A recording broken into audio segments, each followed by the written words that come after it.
Welcome to episode 5 of Moms with Moms. Moms offering mom support with moms on microphones. Hi everyone, if you're returning, we're super excited to have you back. If you're new here, you might notice that we have someone else joining us today. Hi. This is Sam, and she's going to be talking a little bit about her daughter's rare genetic disease. Yes. My daughter has a rare disease. It's called Ataxia-Telangiectasia. It's a degenerative disease that affects the nervous system, the immune system. She's at a higher risk for cancer, so cancers including leukemia, lymphoma, so it's about a 40% increased risk of cancer. Just gonna kind of give a little information. So right now she's got no physical symptoms, which is awesome. Yes, it is. Thank goodness. It's just her immune system is impacted right now, so we have to be very cautious. So any simple sickness, we could fight it off, but if she were to get it, it could put her in the hospital. That's really the only symptom she has right now, and then it'll be progressive once she starts walking. That's when that first symptom really will be more. That's when everything will kind of come to light. So she'll have that super uncoordinated walking pattern, just a lot of uncontrolled movements, and it will progress. So by the age of 10, they'll say she'll probably need a wheelchair, and then from there she could lose the ability to talk, eat. So a lot of downhill stuff. And then they say lifespan could be early 20s or mid 20s. It just kind of depends, but that's kind of the overview, quick gist of the disease. Okay. So Sam, what did you find out as soon as she was born, or can you tell us a little bit about the story on how it came about? Yeah. So nothing. We did the NIPT test. They only test for not anything super specific, nothing came about it. We did the newborn screening at 24 hours old, and so when we got the results, I believe a week after at the pediatrician's office, they were like, oh, her TREC levels are low, but we don't know if it's a real low or or a false reading. So we redid it, and then they came back and they dropped pretty significantly to abnormally low. So our pediatrician called and she's like, Poppy might have SCID, which is the boy in the bubble disease. You might need a bone marrow transplant. And mind you, Jesus. I'm 2 weeks postpartum. Right. So I'm what? I don't know what you're saying. I don't know how bad this is. Okay. So they're okay, from there you have to go to immunology. And so according to state laws, you have to be seen by that specialty within 2 weeks. Our immunology office didn't want us. They didn't have us be seen right away. They're no, you can wait 3 months. And we're oh, what? So they had to get the state involved to get us an appointment. So from there we got just a workup of all her immune cells, and everything was low. So they're okay, let's test the quality and function of these cells, see what's functioning well. And they were functioning pretty well, and then we were dismissed. We're nope, she's fine, it's no SCID, there's nothing wrong with her. She's perfectly healthy. Which probably gave you a sense of relief at that point. I posted on Facebook. You're I'm woo! Everything is all fine. And then I'm okay, I can have a chance to process. Yeah. Just for the weekend. So they called us back on Monday. I actually missed the phone call, and I was oh, that's weird why they're calling. So I called them back. They're yeah, we didn't read the results correctly. Oh. Yeah. Because they, there was a test they did. They couldn't even do the test because her numbers were so low. Yeah. So it was a comment saying too low. So we redid all that blood work. So the immune cells, they were trending downward, but the function was still good. So they're hey, we're going to do genetic testing. And of course, I'm oh, nothing bad can come about this. So we get the kit. It's an adult kit. So they had you do it at home? No, they sent an adult kit for Poppy. Yeah, at home. Yeah, at home. Oh, wow. Okay. And I called and I'm you guys sent the wrong kit, so that put us back a whole week. That's why I always mention it. Mind you, you were still heavily postpartum. Yes, we did genetic testing end of April, and she was born, so 2 months postpartum. That's insane. Okay. So we finally do the genetic testing a week later. We send it, and we get results back May 6th, and we didn't hear back from no doctors, nothing for 2 whole days. Wow. I had the report, so I'm what the heck does all this mean? I don't know. Kyle, my fiance, and my mom were cancer? She's got cancer? And I'm no, I don't know what this is, that ataxia whatever it's called. So we were calling the doctor's office nonstop. They wouldn't get back to us for 2 whole days. And our doctor calls, he's yeah, I've never seen this before, so I'm gonna send you to genetics. Wow. Yeah, so we went to genetics 2 weeks later. Kyle and I both got tested, and then we got our results, I think like 2 weeks later, a week and a half on Memorial Day weekend. 7:30 a.m. on a Saturday when I was working. And I was like, I gotta go home. So we didn't actually no one called us on Tuesday because it was the holiday weekend. No one called us, no one emailed us, no one did anything. I had to call and be But like, you got the results. yeah. I was like, oh, cool. So we have it, I guess. So I was like, on the report, they can't officially say, yeah, she's got this disease, but it's very, very clear, like, hey, I have one, Kyle has one, therefore she has it. So when I emailed the genetic counselor, she goes, yeah, I see the results already. That's it. I was like, well, can we talk about them? Like, this is a lot. This is like life-changing news. And then I was like, is it AT? Like, can you just confirm? And she goes, yep. Yes, yeah, it is. That's what it was. Yeah, it is. And then period. So wait, for at this point, when you saw the testing, you got the results, did you start like Googling, going down like a whirlwind of like, what is this? I was Googling when we got the whole genetic report back on May 6th. Yeah. Wow. So this is like 3 weeks, 3 weeks later. So I already did all my Google searches. I was like convincing myself nothing was wrong. I'm like, type into like AI, ChatGPT, like, can these two be like, can you have AT with these two? And they're like, yes, no, maybe, I don't know. Yeah. Right. And then, so we finally got the results, and then we met with our genetic counselor the next day, and now here we are. Here you are. So it's been a busy, long Did they talk to you about like what, I know that we say rare, but how rare really is it?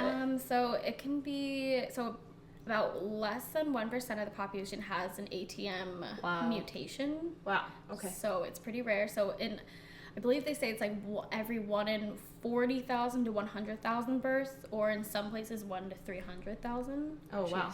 So so I didn't know I had it. So like, it's just so rare. Like, no, like I didn't know I had it. Kyle didn't know he had it. The odds of both of us having it are so low. Oh, wow. So you can have it and it not impact anything. Yeah. So do both parents have to have the gene? Yep. Okay. Yeah. That makes sense. Yeah, and then like we learned from the specialist, there's like 600-700 different mutations that could happen with this specific gene. Wow. But it's so rare. Yeah. And so we didn't know about it. So I was like, oh, maybe one of us has 2 of them. Like, I was convincing myself that, and they're like, no. Right. So can you talk a little bit about how, obviously, like the mental impact has been intense, but have there been things that like have changed your way of life because of it? I feel like I definitely found like my voice, because like I was always like, laid back, like I'm not gonna like say, oh, you can't do that, and I'm like, no, like now I'm like, if you're sick, you're not gonna come near me. Right. I'm not trying to be rude. I don't. It's just like I just think about like more like that way. Yeah, absolutely. But I think that just also comes with having a child. I'm like, you just kind of, your mom voice kind of kicks in, but now it's just like, I have to put her first. Like, if you're sick, you're not coming over, you're not seeing her. Right. But we were also kind of used to that because we were in such a strict isolation the first 3 months of her life. So we didn't leave our apartment at all. Right. Like, we only went to my parents' house and her pediatrician's office. We didn't go to the grocery store, we didn't go to Target, we didn't do anything. Wow. So I was like kind of used to that part. Yeah. Sorry, kind of going off topic there. No, you're fine. not at we all. were in such a strict isolation because they did think it was SCID, which is the boy in the bubble disease. Okay. So you can't go anywhere with that. No. Because they didn't know, and it's also like terrible season to go, like flu, RSV Right. season. So we're like, oh. Were you working? No, so I was on maternity leave, Right. which was really nice. Okay. Yes. When did you return back to work? So I returned back to one of my jobs. I have 2 jobs. So one of them I returned 3 months later, after birth.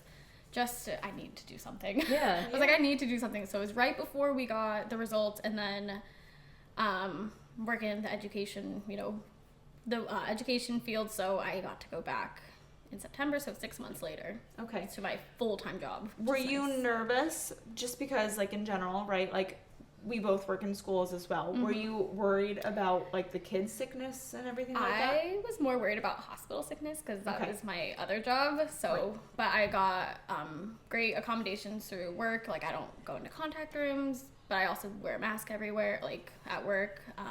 Wasn't really too worried about the kids because I'm just like, nope, you're cleaning your place before and after. You're using hand sanitizer. So I was already, like, super, like, Do you feel like before you knew about the diagnosis and whatever and you had a kid, do you feel that you still were the same way? Like you were very cautious about germs more and everything. Cautious. Yeah. I'm like, I work at the two worst places for germs. Right. So I was always like cautious, but now I'm like extra cautious. Yeah, so. Absolutely. And my family's even more cautious. That's nice. Like everyone's gotten their flu shots because that's what they recommended for our family. So everyone who, everyone's been great. Everyone's been more cautious. So good. It's been nice. You share a little bit, like, what does she do for childcare? What do you do for childcare? So Poppy cannot. Oh, I never even said her name's Poppy, which is the cutest name ever. We love it. Poppy. I know, and you have your cute little Poppy shirt. I do.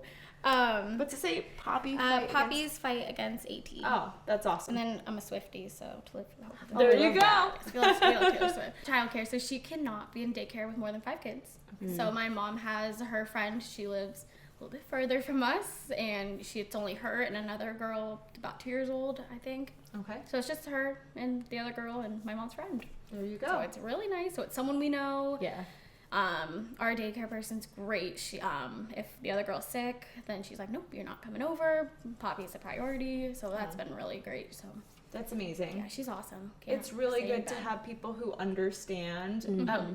They might not understand what you're going through, but at least they understand like the boundaries and the safety behind it. She's like more cautious than anyone I could ask. So that's why I feel so comfortable with having her. She, is my mom's like childhood friend. She grew up, but she's great. Can't say anything bad. What will like schooling look like for Poppy? I haven't even thought about it, but I do. But like I'm in a AT parents group on Facebook, and like kids go to regular school. So I just haven't, like, I've always thought, I'm like, well, what happens? Because she can't have the MMR vaccine because they don't recommend it for her disease. So it's like I have to deal with like the whole getting exemption. And then it's like, well, I don't want kids to make fun of her, because she's gonna walk funny or do things a little. Not normal. So I haven't really thought about it. I just don't want to think about that. Right? No, I totally am. Because I'm like, oh my gosh, no. I'm just like, no, she's so little. I don't want to think about that. Yes, I know. But no, probably just, get to go to a, public school. We're in a good school district, so I feel pretty positive about that. Good. That they'll have good accommodations. I work with in a school, so I'm like, I understand how everything works. Yep. So I'm like, I at least have that on my side. Yeah. Can you talk a little bit about like what is there like any financial expenses when it comes to having the disease? We go down to Johns Hopkins down in Baltimore, Maryland for her specialty team. So we were just there in August. So it's like, we had to pay to go down there. But thankfully, they have like a federally funded grant. So like all the care that through them is essentially free. Yeah. But she was getting infusions for a little bit. We're on pause right now because we're seeing if she needs them. So like that is an expense for Poppy. Right now we're not at that phase yet, but it's going to be a lot of like medical equipment and a lot of insurance. Like I work in the hospital side, so it's like I understand how insurance works, and insurance does not cover like hardly anything. Yeah. So that's what I'm like super nervous about. I'm like, will she need this? Will this get covered? So it's hard to tell what she'll need and how she'll progress because, again, with all those mutations, they don't know how she will progress with the 2 that she has. So, right. Which that's got to be hard because it's like, how do you prepare for something when you don't know what it's going to be like? Yeah, and like she'll have a bunch of like, she'll have speech therapy, occupational therapy, physical therapy, like all the therapies. Those bills will probably add up with all the co-pays and, like, let's get this, let's get that, let's, try this, let's try that. So it's probably going to be not a pretty penny, but that's okay. We're taking it day by day. And do you want to talk a little bit about the GoFundMe? Yeah, so my lovely fiance, his sister, did start a GoFundMe for us. When all this came to light, because they just really wanted to help us out, and we've had a lot of people ask about like, hey, like, do you have anything? And we're like, yeah. I'm like, no, not yet. It's just kind of like an awkward thing. Yeah. So she did start it for us. So we do have a GoFundMe, and that does, go towards any like medical care. So it was going, for any of the co-pays that we have. It's going towards like any of the travel. So it helped pay for our trip when we went to Johns Hopkins back in August. But right now, it's kept in a private account, so it's just there when we need it. Right now, we're definitely want to save because we need a handicap accessible house at some point. So we're definitely trying to save for, modifications that we're going to need. But that's kind of what the GoFundMe is for. Like any medical equipment she might need in the future, trips that we're doing well, not like trips, but like medical trips. Yeah, so I was like, let's not say trips. Medical that trips. would be okay as well, right? Yeah, no for that. Yeah, But I get what you're saying. But yeah, we've done so we do have that, and we've done like a lot of fundraising. We did the shirts, sweatshirts. That's awesome. Well, I have a sweatshirt on. So, Samantha, we kind of met on Facebook. We had posted on a Facebook group that we were doing this, and we connected. And I, of course, was creeping. We were talking about that. So, what I did see was you did like it looked like a walk or something like that. So, is that a yearly thing? Yeah, so it seems like, well, I'm new to the whole AT world. Yep. So, it seems like there's an annual walk. It's based out of Texas. Oh, wow. So we were on we did our virtual team. We actually had the third biggest virtual team. Wow. So that's it's awesome. all the money that we raised. So participation, like all the registration, people could donate extra money. That all went to the AT Children's Project. It's a nonprofit that helps provide funding for research for AT. Wow. So cool. That's we raised, I think a little over $2,000. Wow. That's great. So, it was our first time doing it. We're in the midst of, learning everything. We just got back from Johns Hopkins, a little sad. It's hard to do all this. We didn't know what we were doing, but we had a nice big team, so it was really nice. If you were to give any advice to someone who has just been told, hey, like, this is what your child has, this is what it's going to look like, what would you want them to know? So I would say, like, don't be, I know there's, like, a huge stigma, like, don't ask for help. Take the help. Right. Take the help. You can't do this alone. You have, you need to lean on your supports, if that's friends, family, co-workers, anyone. Like, just don't be afraid to ask for help. And also just, I have found it a little interesting that I feel like some people have treated me differently. It's either they don't talk to me anymore, because they were like, oh, I don't know what to say. Like, just say, hey, I'm thinking of you. Right. So I'm like, I don't know if that's exactly your question, but like, that's something I definitely think people need to know. It's like, coming from like not my perspective, but like the outside perspective, like, just say, hey, are you doing okay? Hey, I'm thinking of you. Like, because I've had friends who say, hey, I'm gonna be there, and I haven't heard from them since. And it's really unfortunate, but that's hard. And it's like, my mom had someone at work say, oh, I don't want to tell you about my pregnancy. It's like, no, we want to hear things. Like, it's happy. Like, I'm not gonna dwell. Like, I'm not gonna be upset because you have a healthy pregnancy or you have a healthy baby. It's like, no, we want to hear about it. Like, don't treat us differently. I still want to hear great things. I'm still still a person. I still have feelings. Like, it's already hard enough going through this process when your daughter has a degenerative disease, because it is a terrible outcome. But it's like, don't treat me any differently. Right. Yes. Absolutely. A couple things that I thought of, and might be a little hard to talk about, but in general, I was kind of thinking, especially like hearing other news and whatnot. What are there chances of it happening again if you were to have another child? Yes. So so like back to like the whole like Punnett squares from biology. Yes, I know. That's what I was doing. Yeah, so it was like the Punnett squares. I hate so those it's things. 25% chance you'd have the disease. Okay. So those were like also how slim these odds are. So right. So 25% chance she'd have the disease, 50% chance she would just be a carrier of, so like myself and Kyle. Right. And then a next child, a hypothetical child, and then 25% chance that she's doesn't have AT or is not a carrier. So our options are, you either risk it and hope she doesn't have it, IVF, or testing that's done in the first trimester and the second trimester because like I guess they can do all this. Well, they can do all this testing, like see if the egg and the sperm have, or like or I don't even know what it's called anymore, but they could like test if she would have it, like and then you can make a decision. So that's a lot, right? So and you were saying that she's only 9 months, so like the thought of probably thinking about that is like, maybe not right now. Yeah, we actually had a doctor, a genetic genetic counselor before we even got the diagnosis that we met with her. She's like, yeah, so like Poppy, like if she wants kids, like she would do this. I'm like, I was like, we're not talking about Poppy having kids. We're not talking about me having kids. I'm like, what? Let's just focus on this. This is too early. I'm like, no. So it definitely has been, some doctors have talked to us about that. I'm like, you just told me yesterday about this disease. I'm like, I'm not even close to thinking about another child at this moment. Right. Yeah. You need time to decompress and also live with your family, because although she's experiencing this and you have to be more careful, I'm sure she's lovely, right? God, you adore her? Yeah, she is so cute. She like hardly cries. You know, she has 4 teeth. She did great with teething.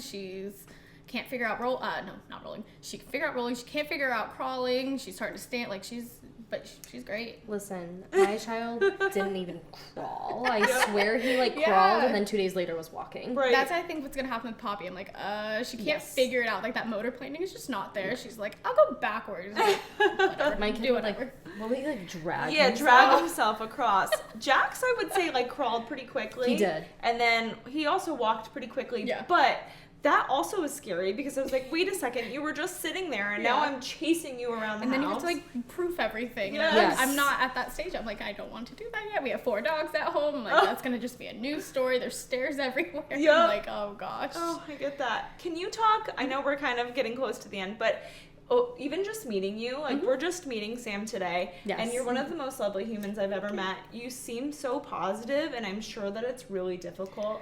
Can you talk to us a little bit about how you've had to handle your positivity and staying in a good mindset? It's definitely an act. Okay. You know, if I'm gonna be transparent. You know, when I go home, I'll probably be sad. As you can see, I probably teared up a little bit, but you know, it's just my family. You know, going back to the sweatshirt to live for the hope of it all, Taylor Swift. You have to have hope at the end of the day. Right. You know, it's hard. But I'm also, you know, we've been dealing with this for just about 9 months now. So we've had time to process it. I'd say probably a month ago, I finally come to terms hey, this is our life. Versus I was in the mindset why us, why me, what did we do to deserve this? But yeah, it sucks to be transparent. It will probably take more time. Not ever fully, right? Yeah, I've met a lovely person from TikTok actually. I looked up AT on TikTok. I found her. She's actually in Oregon, and she's I used to cry every day. I'm like, I how do you get over it? She's like, I don't cry anymore. I'm like, how? When's my time gonna come? And she's like, it just takes time, unfortunately. Right. Have you found anybody locally that has? So actually, this lady, so she's in Texas. She devotes her whole life to AT. She is absolutely lovely. Her son passed from AT, but she's so involved. She does everything absolutely amazing. And she reached out to me. She saw where I lived on Facebook, and she sent me. She goes, hey, this person, her mom. There's someone who lives near you. Her daughter had AT, passed, I think in the early 2000s. And she actually lived 0.8 miles from my apartment. Wow. So I met her. So she bought a shirt. She bought the candle. People at work, they have a candle business. They did a fundraiser for Poppy. She bought candles. So I was able to meet her. And she knew all the doctors we were going to go see. So. But I haven't met anyone near us who has it. But, you know, there's the AT parents group. And there's someone, I believe, out in southwest New York area. The person in Oregon, we're actually from the same hometown. Wow. Yeah, so I invited her to my wedding, so I'm hoping to meet her next year. But everyone is the whole community is great. Awesome. We're all cheering each other on. It's great. What if someone has found out their child just has the diagnosis and they're trying to find that community, because obviously that's important, right? To not feel alone. Where would they go to find that? There's a private Facebook group, the AT Parents Rock. That is an amazing group. Everyone's on there, and then, you know, once you get in, everyone wants to, you know, add you on Facebook and all that. Again, the TikTok search, I found my friend off TikTok. Yeah. Social media. The power of social media is amazing. It can be scary, but it's also amazing. It's so great to bring community together. Yeah, she looked at all Poppy's blood work. She's like, you know, I'm not the doctor. I don't want to tell you, but it's looking like it. But, you know, I'm hoping I'm wrong type thing. But she was she was one of the first. I even texted my friends when I found out. I texted her. I'm like, yeah, it's AT when we found out. And she was like, you need to do this, you need to do this, that. She gave me all her contacts. That must have been so helpful. Yeah, AT Children's Project, a non-profit organization for research. So she's in the national database already for clinical trials. So that was set up the first day we got the diagnosis. Wow. The official first day. And then I got into Johns Hopkins, and, you know, we got in August. So I was really on the ball with everything. Good. So. Good. Oh, yeah. Well, you know, everything that you kind of talked about, and if you want to learn more about this disease, we're definitely going to post some of the links that you talked about. Yeah. If that's okay. Yeah. Also, if you want to donate, we're going to share the GoFundMe. No, don't even be embarrassed. That's it's so awkward. I'm like, oh, no. I'm like, no. It's I get it. Interesting topic. Oh, absolutely. Well, and I feel like you said, take the help. Yes, right? take You the said help. it yourself, is take You're the not help. wrong. Like, people are here to help you so you don't have to deal with this alone. Because no one should ever have to deal with anything alone, but especially something like this. Yes. Yeah, and I'm so glad that you came again. I'm Thank so happy you. you guys did this. It's so cool. Real quick before we end, Yeah.